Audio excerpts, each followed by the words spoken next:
Media electric মিডিয়ার কাছে আমরা অনুরোধ করব যাতে সুন্দরভাবে যাতে পাবলিসিটি হয়।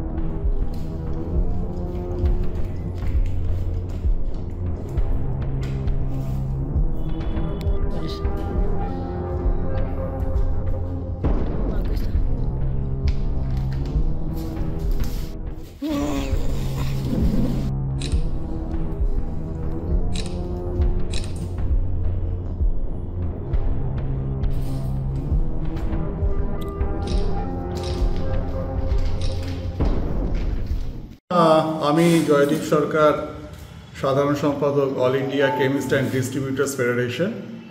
আমাদের মুখ্য কার্যালয় হচ্ছে চেন্নাইতে।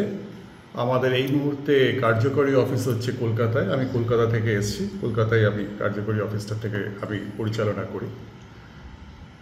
আমরা ওষুধের ব্যবসা করি এবং এই ওষুধের ব্যবসাটা হচ্ছে সাধারণ মানুষের জন্য, যাতে সাধারণ মানুষ সহজলভ্যভাবে ওষুধ পেতে পারে। কিন্তু আপনারা যদি লক্ষ্য করেন, বিগত 10-15 বছর ধরে বা আরও কিছু বছর ধরে affordability of the price of medicine এই ব্যাপারটা প্রায় উঠেই গেছে। মানুষের কাছে ওষুধ আর সহজলভ্যভাবে পৌঁছয় না। আমাদের সংগঠনের তাহলে ভূমিকাটা কি? আজকে ত্রিপুরাকে আমাদের সংগঠনের সঙ্গে যুক্ত করা হলো এই কারণেই যে আমাদের ইন্ডাস্ট্রি এবং ট্রেড এই দুজনের সমন্বয় সাধারণত এই ওষুধ ব্যবসাটা চলতে থাকে। কারণ এইটা প্রফিট মোটিভ যথেষ্ট রয়েছে, কিন্তু এর পিছনে একটা ফিল্যান্থ্রপিক একটা জিনিস কাজ করে, যেইটা এই মুহূর্তে প্রায় উঠে যেতে বসেছে। এবং শুধু তাই না, প্রতিটি স্টেটে, প্রতিটি রাজ্যে যারা ওষুধ ব্যবসায়ী তারা কিন্তু এই মুহূর্তে বিভিন্নভাবে ইনসিকিউর হয়ে যাচ্ছে, এবং সেটা হচ্ছে পুরোপুরি আমাদের ইন্ডাস্ট্রির চাপে। ইন্ডাস্ট্রির চাপটা পুরোটাই হচ্ছে অনৈতিক এবং নীতিবিরুদ্ধ বলতে পারেন, আনএথিক্যাল।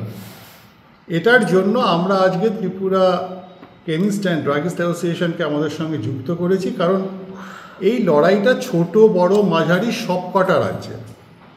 আমাদের এখানে অস্তিত্ব কিভাবে চলে যাচ্ছে তার প্রথম কথা হচ্ছে আমাদের ওপর ইন্ডাস্ট্রির একটা চাপ সৃষ্টি হচ্ছে। প্রথমত হচ্ছে আমাদের লভ্যাংশ নিয়ে।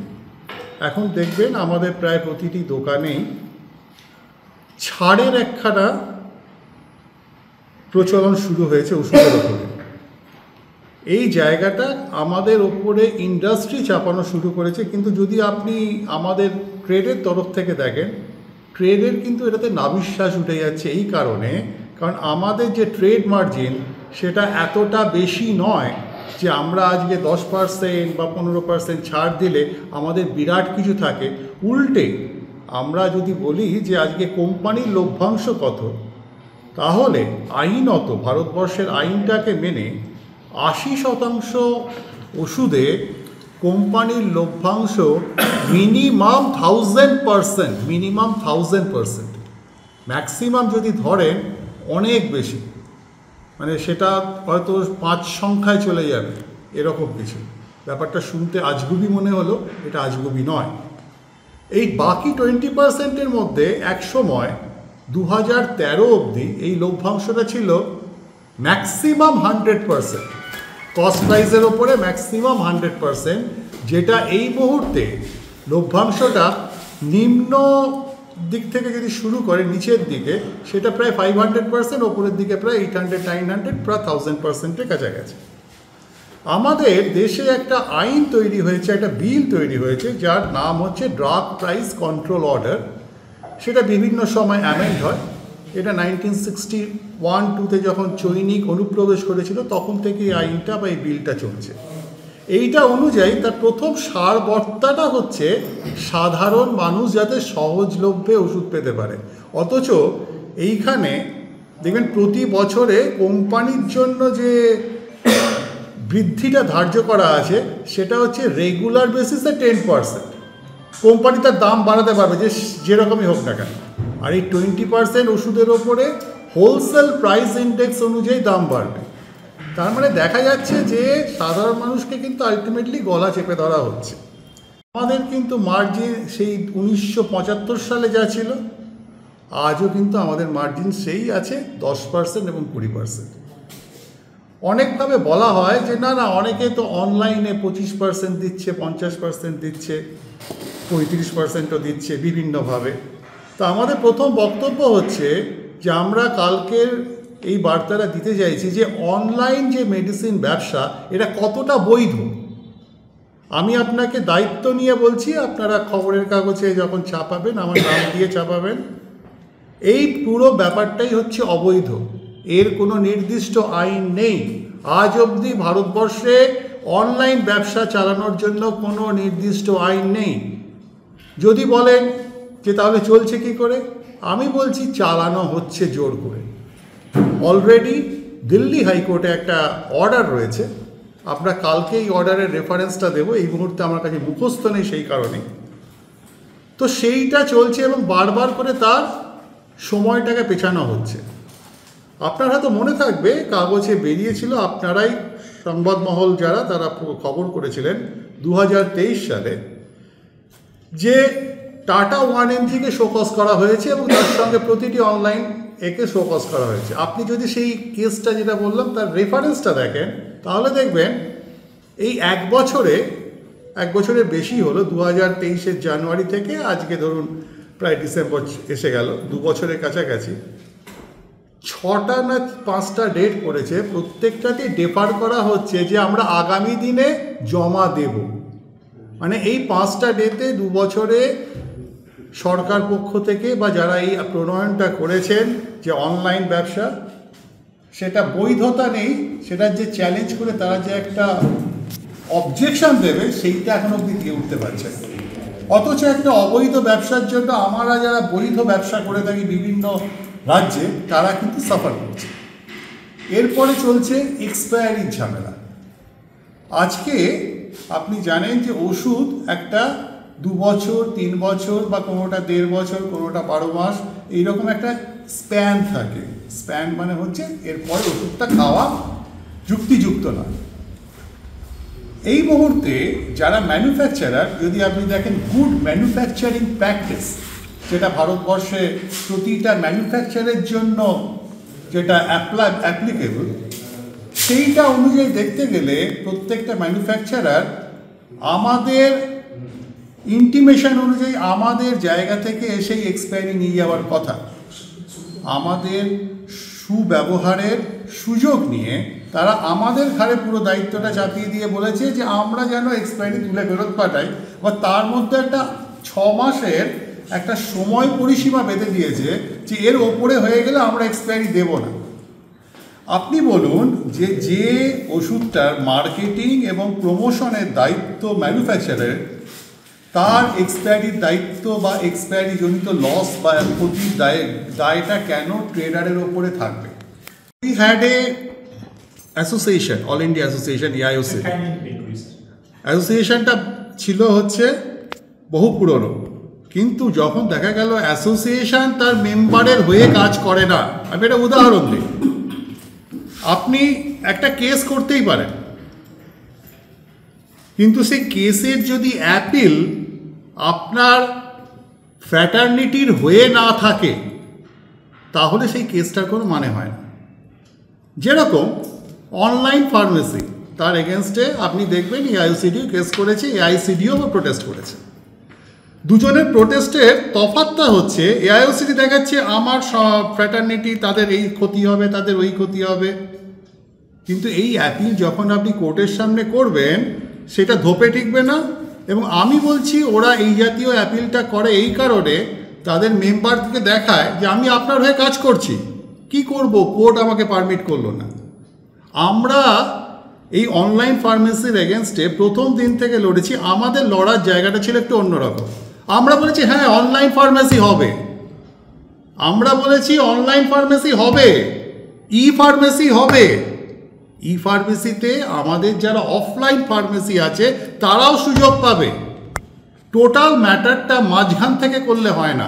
ট্রেডটাকে আপনি অনলাইন করলেন, আর আপনি মাল সাপ্লাই, আপনার প্রেসক্রিপশন জেনারেশন এগুলো অফলাইন হয়ে থাকলে তাহলে হবে না, তাহলে আপনাকে ই প্রেসক্রিপশন করতে হবে।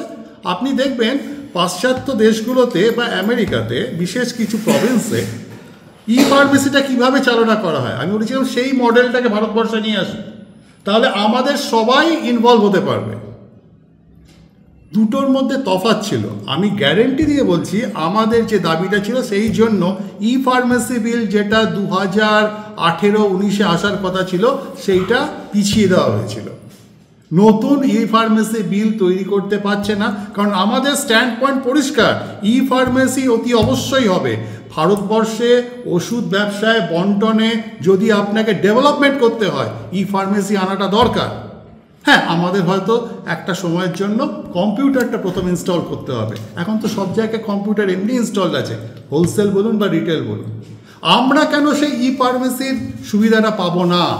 কেন ই ফার্মেসিটা আলাদা করে ক্যাটাগরি করে বেশ কিছু লোককে সুবিধা দিয়ে করতে হবে? তার মানে তোমরা এক্সিস্টিং ট্রেডার যারা, তাদের স্বার্থটাকে বারবার করে তোমরা নষ্ট করার চেষ্টা করছো। এইটার বিরুদ্ধে দুটোর মধ্যে তফাৎ এই রকম। এআইওসিটিও প্রোটেস্ট করেছিল। এআইসিটি প্রোটেস্ট করেছিল না, আমরা অত দিতে পারবো না, 3,000টা 30,000 দিতে পারবো না। তার মানে কি 10,000 হলে হয়তো হাত তুলে দেবো। আমার বক্তব্য ছিল না, ভারতবর্ষে যদি আপনি কেস স্টাডি করেন, গুগল সার্চ করলেই পাবেন, কেস স্টাডি করেন, তাহলে দেখবেন লাইসেন্স ফিস 1 টাকাও বাড়ানো যায় না। যদি বাড়াতে হয় তাহলে আপনাকে রেলিভেন্ট এবং রেসপেক্টিভ সুবিধাগুলোকে মেনশন করে সেইগুলোকে বলতে হবে যে আমার লাইসেন্স ফি কেন বাড়ল। আমরা এই যুক্তিটা দেওয়ার পরে সরকার লাইসেন্স ফি বাড়ানো থেকে সরে গেছে। ব্যাপারটা হচ্ছে এই যে এত বড় একটা সংস্থা যেটা 1975 থেকে চলছে, আমরা 2006-07 সালে আমাদের এআইসিডিএফ তৈরি। এই সংস্থাটা অনলাইন ফার্মেসিতে দিল্লিতে যে কেসটা হয়েছে সেটা করেছেন একজন ডক্টর, তার একটা এনজিও, সেই এনজিও AIDA। রিসাইক্লিং হচ্ছে ওষুধ, এক্সপায়ার্ড ওষুধ রিসাইক্লিং হচ্ছে। আমরা সাধারণ মানুষকে এই বার্তাটাই পৌঁছতে চাইছি যে যত বেশি ছাড় তত বেশি আপনার সন্দেহজনক ওষুধের ব্যাপারটা, রিসাইক্লিংয়ের চান্স বেশি, এবং রিসাইক্লিংয়ের জন্য দায়বদ্ধতা সবচেয়ে বেশি হচ্ছে কোম্পানির। যে কোনো ম্যানুফ্যাকচারের এটা দায়বদ্ধতা যে আমার ট্রেডার বা রিটেলারের থেকে ওষুধ তুলে নিয়ে গিয়ে সে অ্যাডজাস্ট করে দেবে। তারা এখন কি করে, আপনাকে একটা ছোট্ট উদাহরণ বলি, যে যারা সেলস পারসন তাদের টার্গেট হয়ে গেছে, টার্গেট ওরিয়েন্টেড মেডিসিন বিজনেস হয়েছে। আচ্ছা আপনি বলুন তো, ওষুধ কি আপনি টার্গেট করে খাওয়াতে পারেন যে আমার 10টা ওষুধ খাওয়াতেই হবে, নয়তো হলে হবে না? ওষুধের ব্যবসাতে পোসোলজি বলে একটা কথা আছে। এই পোসোলজি কথাটার মানে হচ্ছে ওষুধের প্যাকিং ডোজ অনুযায়ী কিভাবে নির্ধারণ হবে। আপনি দেখবেন আপনাদের যে কোনো জায়গায় বলা হয় যে 15টার পাতা আছে ভিটামিন, কিন্তু আপনি কি ভিটামিন 15টা আপনার খাওয়ার ডাক্তার যদি প্রেসক্রাইব না করে তখন আপনি কি 15টা নেবেন? আর যদি নেনও, নিয়ে তারপর কি করবেন? নষ্ট করবেন?